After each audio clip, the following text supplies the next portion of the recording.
E aí galera, tô passando aqui para fazer um vídeo bem rápido e eu vou dar uma dica marota para vocês para saber diferenciar o empresário individual e a sociedade limitada, certo? Como é que funciona isso? Quando você vai abrir uma empresa, criar um CNPJ, você tem a opção do enquadramento jurídico, certo? Existem inúmeras formas de enquadramento jurídico, mas eu vou falar do empresário individual e da sociedade limitada, certo? A diferença entre os dois. Quando se trata de empresário individual, a gente está falando de uma pessoa física. É uma camarada que decidiu abrir um CNPJ, decidiu empreender e quer abrir uma empresa. Só que essa pessoa não tem sócio. Então o que é que ela faz? Ela abre um empresário individual. Como é que funciona? O empresário individual, a gente está falando de enquadramento jurídico, certo? O empresário individual, o enquadramento jurídico dele nessa modalidade, ele faz com que ele e seu patrimônio seja responsável por todas as dívidas da empresa. Então, por exemplo, vamos supor que no futuro, assim bem longe, que a gente nem quer, a empresa quebrou, né? Esse empresário individual quebrou e ele ficou devendo fornecedor e ele ficou devendo funcionário. Como um empresário individual, nesse enquadramento jurídico, o patrimônio dele responde para o pagamento das dívidas da empresa. Então, uma diferença bem básica entre empresário individual e sociedade limitada já começa aí, certo? O patrimônio do empresário individual ele é atingido caso a empresa fique com alguma dívida que tenha que quitar, certo? Que é diferente da sociedade limitada. Por que o nome sociedade limitada? Porque ele é limitado ao capital dos sócios quando eles entram na empresa e fazem aquele aporte inicial, certo? Então, por exemplo, no caso da sociedade limitada, se ela passar pela mesma situação dessa empresa que a gente acabou de citar, a empresa ela só vai responder com o capital que ela integralizou, com o capital da empresa. O capital particular do sócio, ele não é atingido. Então aí já tem uma diferença básica entre empresário individual e sociedade limitada.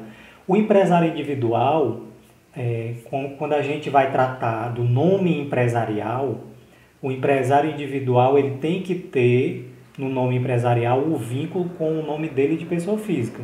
Então vamos supor que o nome do cara seja José Alfredo Benevenuto. Então o nome empresarial da empresa dele obrigatoriamente vai ter que ter esse nome dele, certo? Como nome empresarial ou como uma abreviação, certo? Então pode usar o J, fulano de tal, Benevenuto. Essa é uma característica do empresário individual. Então, uma outra característica do empresário individual é que ele, diferente da empresa limitada, ele não tem um contrato social.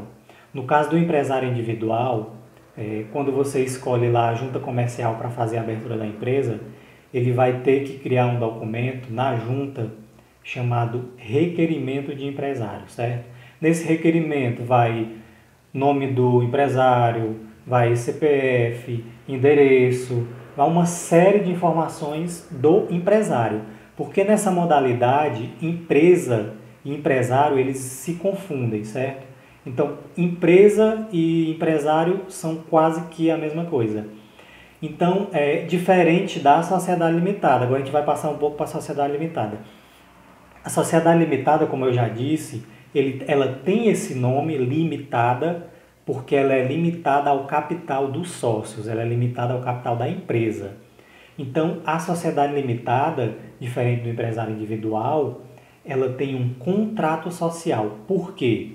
Porque uma sociedade limitada ela tem no mínimo 2 sócios. Então, para ter 2 sócios, ela tem que ter uma regulamentação, entendeu?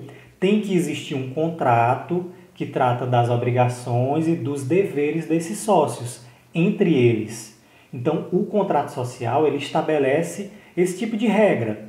Então, o contrato social ele vai dizer quantos sócios a empresa tem, ele vai dizer qual a participação de cada sócio, ele vai dizer se o sócio é administrador ou se é só um sócio que fez uma participação em um aporte de capital. Então, no contrato social, ele vem dizendo todas as regras, certo, atribuídas a esses sócios dentro da empresa. A sociedade limitada, ela tem uma característica também que ela pode ou não participar de outras empresas, certo?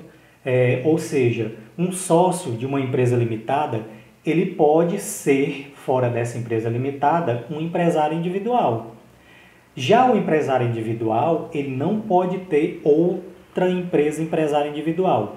O empresário individual, ele pode participar de uma sociedade limitada, certo?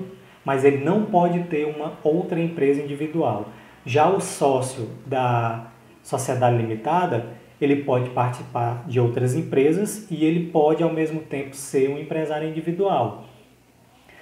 A sociedade limitada, ela pode, durante o seu período de atividades, ela pode trocar de sócio, certo? Ela pode diminuir ou aumentar a porcentagem de cada sócio dentro da empresa. Então, assim, de uma forma assim, bem resumida, o empresário individual, ele atende uma necessidade de uma pessoa que quer empreender, mas que não tem um sócio, certo? E a empresa sociedade limitada, ela atende uma outra necessidade. É uma pessoa que ela está empreendendo junto com outro parceiro, ou vários parceiros e parceiras, e eles querem estabelecer regras, certo, para essa sociedade limitada. Então, as diferenças básicas entre empresário individual e sociedade limitada é mais com relação a essa obrigação jurídica, certo? As obrigações e os deveres jurídicos de cada sócio. Então, eu vou encerrar por aqui, assim, o nosso resumo sobre o empresário individual e a sociedade limitada. E beleza, valeu, até a próxima.